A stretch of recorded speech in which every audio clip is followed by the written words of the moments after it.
ओम ब्रह्म सत्यम। महाराज जी की वाणी में एक दोहा आता है, ब्रह्मा विष्णु महेश्वर सब ही संत स्वरूप, मंगत गुरुमुख साधु आया धर नारायण का रूप। जितने भी हम ऋषियों के नाम सुनते हैं, सत्पुरुषों के नाम सुनते हैं, सब ही संत स्वरूप हैं और जो गुरु रूप में भी संसार में आता है वो कहते हैं वो भी अवतार है कि धर नारायण का रूप। वो नारायण ही सत्पुरुष के रूप में, गुरु के रूप में जीवों के कल्याण हेतु प्रकट हुआ है। इसीलिए जितनी भी सत्पुरुषों की लीला संसार में होती है, उनके शिष्यों के माध्यम से, क्योंकि शिष्यों के संपर्क में आते हैं, उन्हीं के साथ उनका जीवन बीतता है, तो जो कुछ भी वो मार्गदर्शन करते हैं, जो कुछ भी ज्ञान प्रकट करते हैं और जो कुछ भी शिष्यों पर कृपा करते हैं, उसी से ये बात सिद्ध होती है कि वो अवतार है। अर्थात प्रभु ही मानव देह के रूप में जीव कल्याण के लिए प्रकट हुए। बरेली में ही महाराज जी पहली बार सन 52 में आए थे। उस समय बरेली के ही प्रेमी डॉक्टर भीमसेन जी को दीक्षा प्राप्त हुई थी। अब देखिए, एक साधारण मनुष्य की गुरु से कैसे भेंट होती है। यदि गुरु शिष्य के बीच का वो संवाद, वो घटना ध्यान से देखी जाए, तब पता लगता है कि वास्तव में गुरु साक्षात अवतार ही है।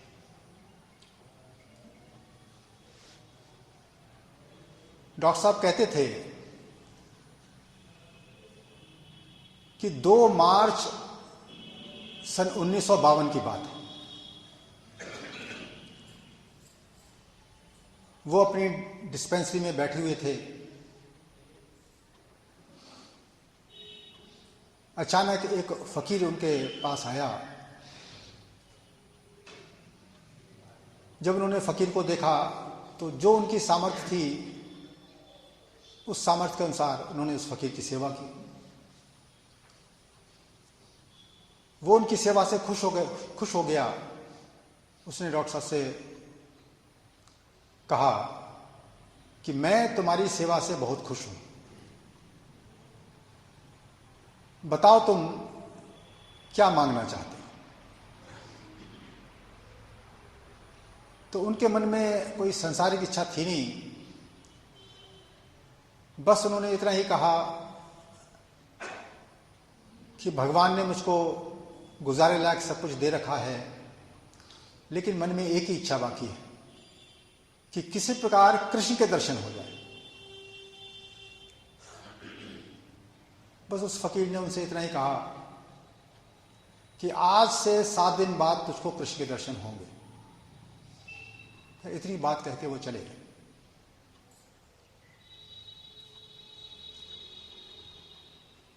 उसके बाद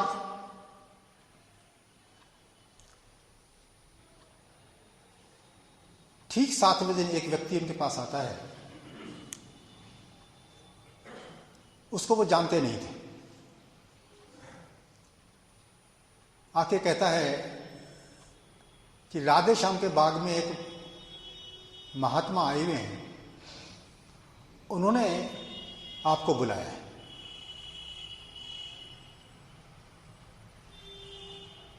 कोई बात नहीं। जब उन्होंने ये बात सुनी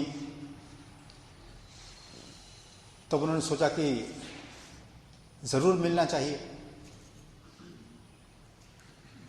तो उनका सुबह का प्रोग्राम होता था मंदिर में जाकर भजन कीर्तन करना और जो उनके साथी थे, सब मिलकर जो कुछ भी पूजा पाठ भजन कीर्तन करते होंगे, सत्संग करते होंगे। तो जब उनका वो भजन कीर्तन सत्संग खत्म हुआ तो कहते हैं कि सुबह 7:30 बजे का वक्त था।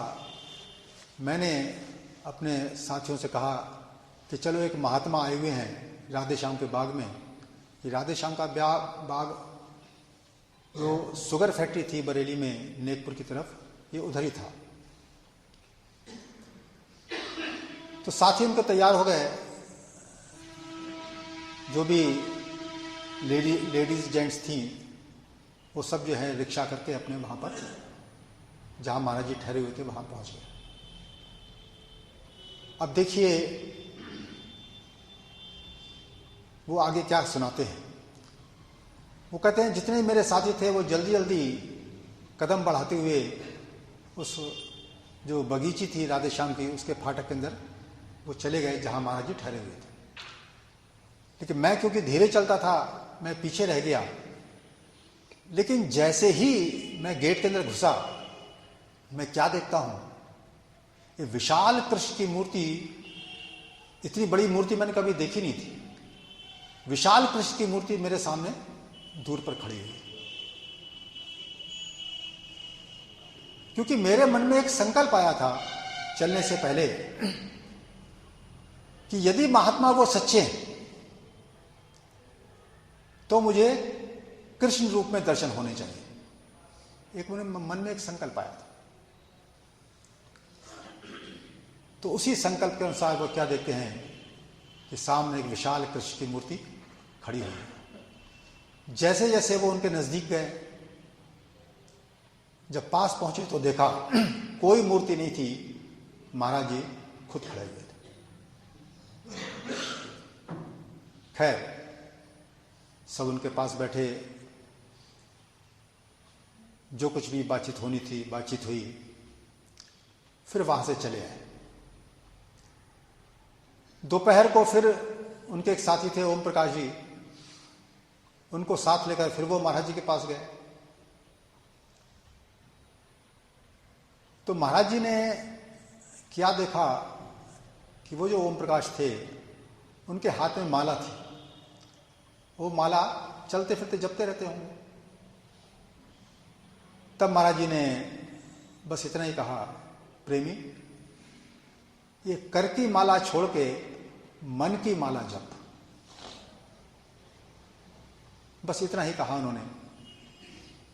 फिर उन्होंने उनसे प्रश्न किया, महाराज जी कृष्ण के दर्शन कैसे हो सकते हैं? महाराज जी कृष्ण के दर्शन कैसे हो सकते हैं? अब महाराज जी क्या कहते हैं, प्रेमी, जो हाजिर कृष्ण कह रहे हैं उसको तो सुन। देखिए, शिष्य के मन में जो संकल्प है, जो संकल्प लेके गया है, गुरु उसी संकल्प के अनुसार लीला रच रहा है। क्यों लीला रच रहा है? क्योंकि उसने उसके मन के अंदर विश्वास पैदा करना है कि ये साक्षात भगवान है, ये साक्षात अवतार तेरे सामने प्रकट है। कोई बात नहीं। उसके बाद महाराज जी ने उनसे इतना ही कहा, प्रेमी, रात को 9 बजे इनके पास आना। खैर,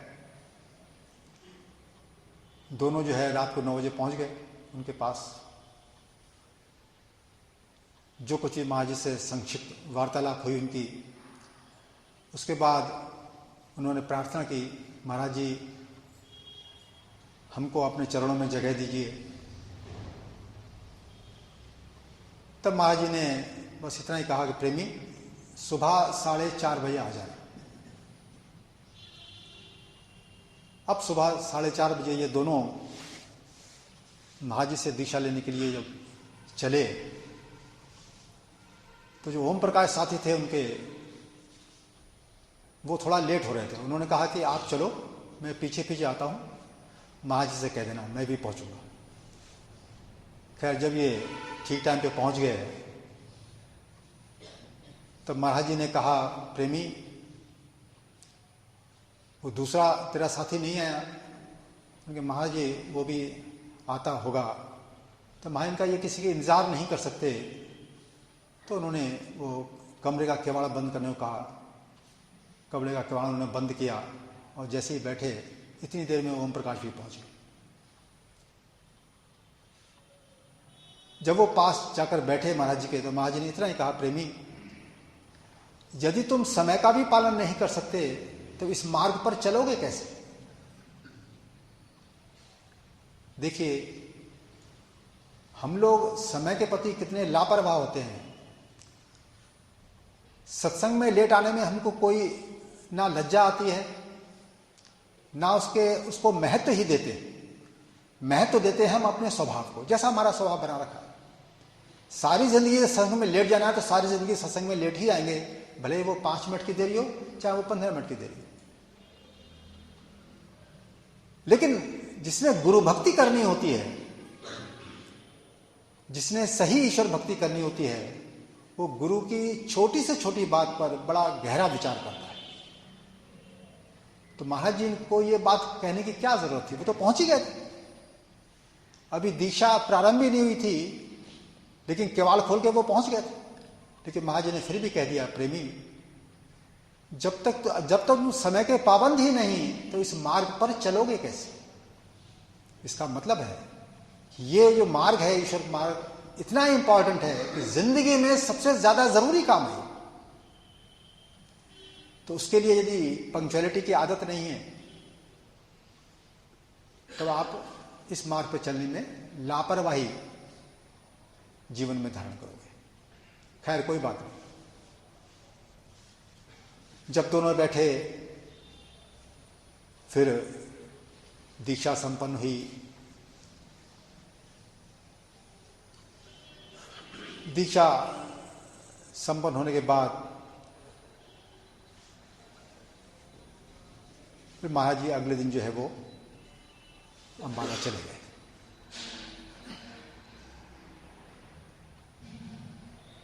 तो विचार करने की बात यहां पर यह है कि एक गुरु किस प्रकार से शिष्य को खींचता है अपनी ओर, किस प्रकार से उसको अपना शिष्य बनाने के लिए सारी लीला रचता है, ये यहां पर ध्यान देने योग्य बात है। तो दीक्षा के समय महाराज जी ने पूछा, प्रेमी, ये तो तुमको जानते नहीं। देखिए, सतपुरुष की लीला देखिए। वो कहते ये तो तुमको जानते नहीं, कोई ऐसे व्यक्ति का नाम बताओ जिनको ये जानते हैं।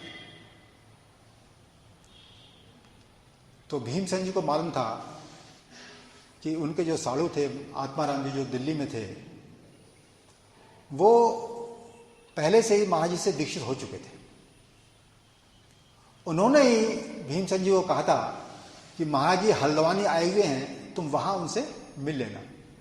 लेकिन इससे पहले कभी हल्द्वानी गए नहीं थे, इसलिए महाराज जी से मिलने भी नहीं गए थे।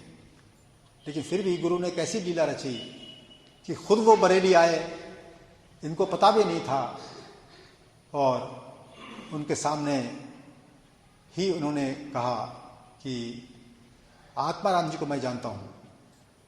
तब उन्होंने कहा कि ठीक है। फिर दूसरे प्रेमी से पूछा, प्रेमी, तुम किसी ऐसे व्यक्ति का नाम बताओ जो इनको जानता हो। तो उन्होंने कहा, मैं भीमसेन जी को जानता हूं, ये मेरे साथी हैं।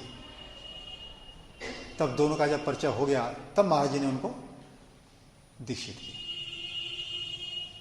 लेकिन खास बात सीखने की यह है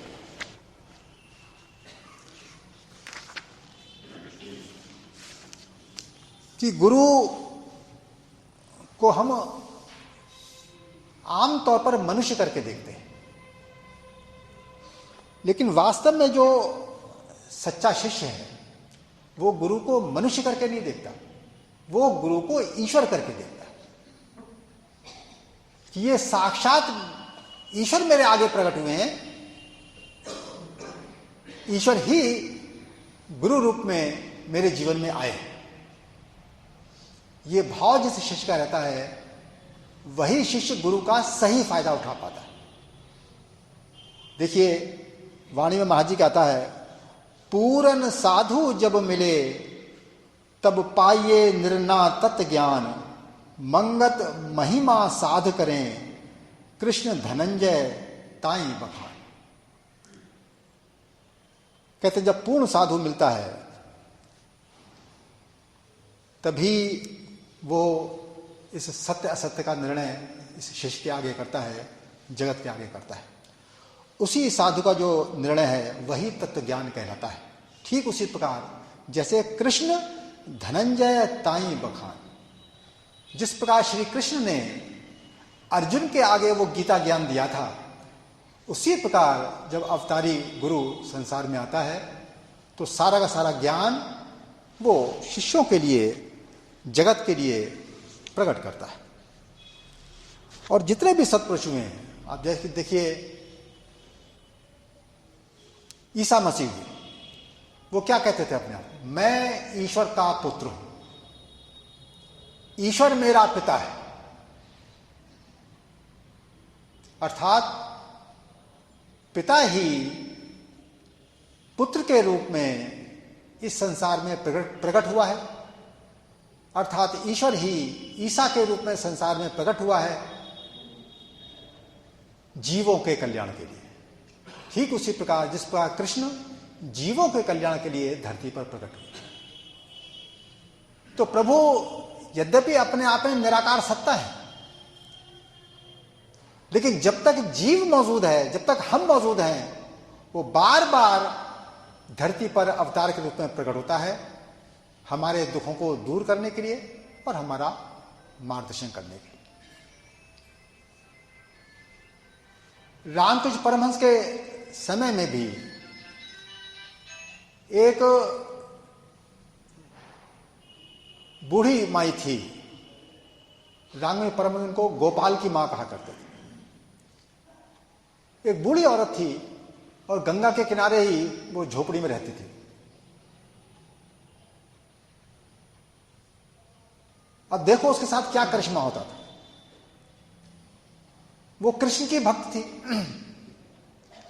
हर समय नाम जपती रहती थी। उसका नाम ही गोपाल की मां पड़ गया था। क्यों? क्योंकि कृष्ण बाल रूप में उसके साथ सोते थे, उसका हाथ पकड़कर वो चला करती थी।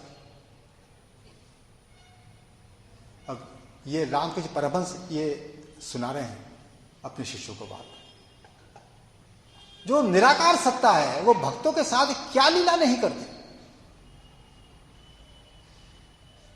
तो इसमें किसी कलयुग सतयुग की बात नहीं है। वो चीज आज भी घटित हो सकती है। किसी को महाराज जी से बहुत लगन हो, बहुत प्यार हो, और एक तड़प हो कि महाराज जी मैं आपके दर्शन नहीं कर सका, आपका सीधा मार्गदर्शन मुझे कोई प्राप्त नहीं हुआ, तो आज के दिन भी वही गुरु, वही ईश्वर शरीर रूप में शिष्य के आगे प्रकट हो सकता है। और ये घटनाएं घटती हैं। तो भक्तों की गाथाओं का कोई अंत नहीं है। लेकिन कभी कभी प्रभु इस रूप में प्रकट होते हैं कि उनके द्वारा शास्त्रों की रचना होती है। वो ज्ञान हजारों वर्षों तक संसार में चलता रहता है। अब देखिए महाराज जी के जीवन में भी ये इतनी वाणी प्रकट हुई। कहां निखेत्र पर्वत कितनी ऊंचाई पर,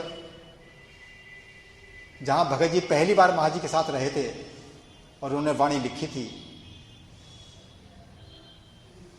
तो एक बार का वार्तालाप है, भक्त बनारसी दास जी ने महाराज जी से 2 प्रश्न किए थे। आज मैं वो 2 प्रश्न आपके सामने पढ़ के सुनाता हूं। महाराज जी आप पढ़े हुए तो उर्दू हैं, लेकिन वाणी लगभग हिंदी में ही उच्चारण करते हैं। अब महाराज जी कहते हैं मालिक की आज्ञा से जैसा प्रसंग आ रहा है वैसा ही तुम्हारे सामने रखा जा रहा है। जिस समय तुम दोबारा पढ़कर सुनाते हो तो उस समय इन्हें खुद ही आश्चर्य होता है। ये नहीं जानते कि यह प्रसंग किस समय बोला गया था, ये बोलना चाहिए था कि नहीं। प्रेमी ये भी मजबूर है उस मालिक का हुक्म बड़ा सख्त है, जिस तरह बुलाए उस तरह बोला जाएगा। हमारे बस की बात नहीं है। जीवों के कल्याण के वास्ते अमर लोक से वाणी आई है। देश काल के मुताबिक दीनदयाल कृपा किया करते हैं। कहो तो संस्कृत या अंग्रेजी में भी आ सकती है, लेकिन जैसा प्रवाह आ रहा है वैसा ही तुम्हारे सामने रखा जा रहा है। तुम्हें पसंद हो तो रखो। यह ही आसान भाषा आगे देश की भाषा होगी। मिली जुली भाषा आम लोगों के सुधार के वास्ते है। सत्पुरुष जिस जिस देश में होते हैं उस जगह के लोगों के वास्ते वैसे ही उच्चारण फरमाया करते हैं। सत्पुरुष हर जमाने में हर जगह होते आए हैं। ये नहीं कि मोहम्मद के बाद या गुरु अवतारों के बाद बंदिश हो गई है। ना बंदिश हुई है ना होगी। जब जब भी जीव नेक असूलों से पतित होने लगते हैं, रजोगुण तमोगुण का जोर बढ़ने लगता है, तब कोई अवतारी पुरुष भी आ जाया करता है। बैठे हुए वे चाहे कहीं हों, लेकिन उनकी आवाज सारे कुर्रा हवाई में अर्थात वायुमंडल में फैलकर खुद ब खुद ही सतोगुणी जीवों के अंदर जज्ब हो जाती है और उनके द्वारा भी सब जीवों की भलाई होती है। तो सारी बात आ रही नहीं आई।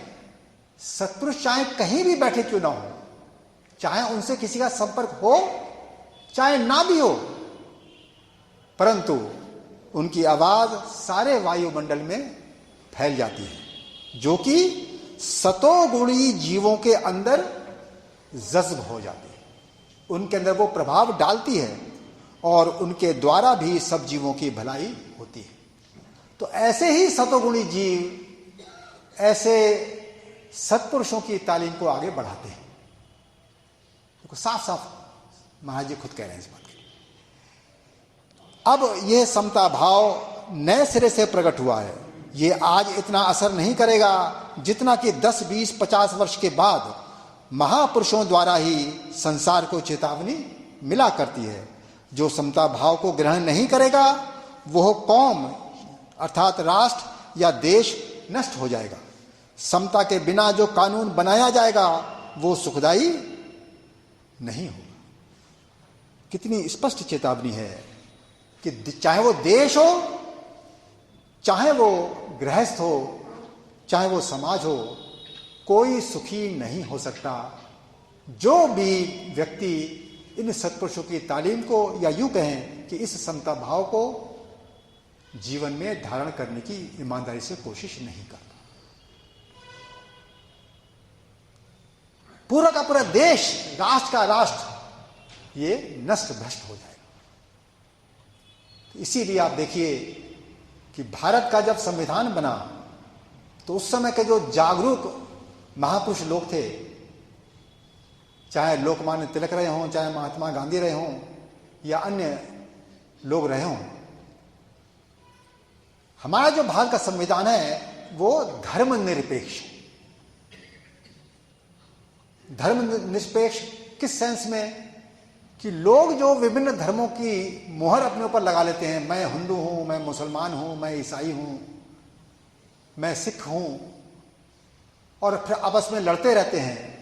तो हमारे संविधान में केवल एक धर्म की बात की गई है, सर्वधर्म समभाव।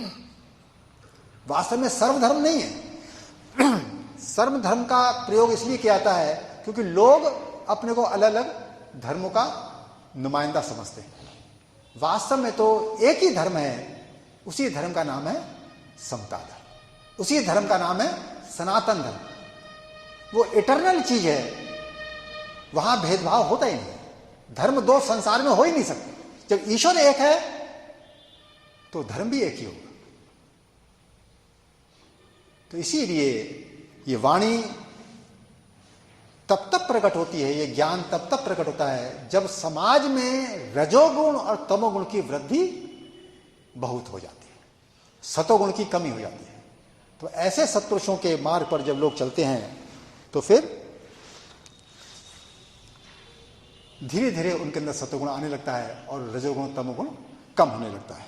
एक दूसरी बात भी और बड़ी जरूरी है। महाराज जी से जब पूछा भगत जी ने दूसरा प्रश्न कि महाराज जी वाणी तो ये लगातार आती है, लेकिन जब इसकी करेक्शन आप करवाते हैं तो 2-3 मिनट तक लगा देते हैं करेक्शन कराने में। तो महाराज का प्रेमी, जिस समय बुद्धि ईश्वर के साथ एक होती है उस समय ईश्वर की महिमा ईश्वर के हुक्म से ही, या यूं कहिए कि ईश्वर वाणी के रूप में अवतार ग्रहण करता है। उस समय संसारी बातों पर ध्यान नहीं दिया जाता। बड़ी बड़ी संसार के बातें में भी विचित्र चीजें पता लगती हैं, लेकिन सत्पुरुष उधर ध्यान नहीं देते। वो उन्हीं बातों पर ध्यान देते हैं जिनके द्वारा जीव का कल्याण होता है। क्यों? उसके लिए वो कहते हैं, जैसा भी जिस विचार का संकल्प उठा उसकी महिमा शुरू होने लग जाएगी। करतार की भी और संसार की भी नई से नई बातों का पता चलता है, लेकिन संसार की मालूमात खेद युक्त होती है। साइंटिस्ट तो संसार की कितनी खोज करते हैं, कितनी टेक्नोलॉजी का विकास होता है, कितनी रिसर्च होती है संसार के सुख बढ़ाने के लिए, लेकिन सत्पुरुष को दूसरी बात कहते हैं।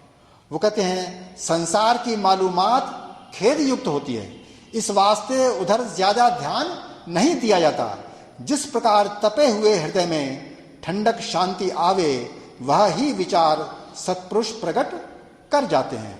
सबको अपना अपना सत्विश्वास और श्रद्धा ही इस सत अनुराग में उन्नति देने वाली है। तो सत्पुरुष का आगमन संसार में केवल इसी वास्ते होता है कि जो शास्त्रों का ज्ञान है, या ये कह लें कि सत्पुरुषों का मार्गदर्शन है, उसके अनुसार हम चलना सीखें, उसके लिए जीवन व्यतीत करने की कोशिश करें। क्यों? क्योंकि जो सांसारिक जीवन है वो मनुष्य के अंदर वासना को फैलाता है, इच्छाओं को बढ़ाता है, जिसके वशीभूत होकर सारे जीव रजोगुणी हो जाते हैं, भोगवादी हो जाते हैं। और जब भोगवाद बढ़ता है, इच्छाएं बढ़ती हैं, तो फिर ये बेईमानी पे उतर जाते हैं, लोगों को धोखा देना शुरू कर देते हैं, एक दूसरे को कष्ट देने वाले बन जाते हैं, एक दूसरे के प्रति हिंसक बन जाते हैं, जैसा समाज में दिखाई पड़ता है। तो पाप की वृद्धि होने लगती है और वही मनुष्य के पतन का, नाश का रास्ता खुल जाता है। तो इस रजोगुण तमोगुण से बचने के लिए एक ही रास्ता है कि जीव ऐसे प्रोग्राम पर चले कि वो सतोगुणी हो जाए। तो सतोगुणी जीव ही ईश्वर भक्ति में लगता है, उसी के लिए अवतार आते हैं, उसी को परित्राणाय चाहे साधु ना, साधु लोगों का को मोक्ष प्रदान करने के लिए, उनको छुटकारा प्रदान करने के लिए। तो इसीलिए हमारा फर्ज बनता है कि जो पूर्ण गुरु की तालीम है, अवतारों की तालीम है, उसको समझें और उसको जीवन में धारण करें, ताकि जो सदगुरुदेव का संसार में आने का उद्देश्य है वो सफल हो और उनकी शिक्षा के द्वारा हमारा जीवन भी सफल हो। ओम ब्रह्म सत्य।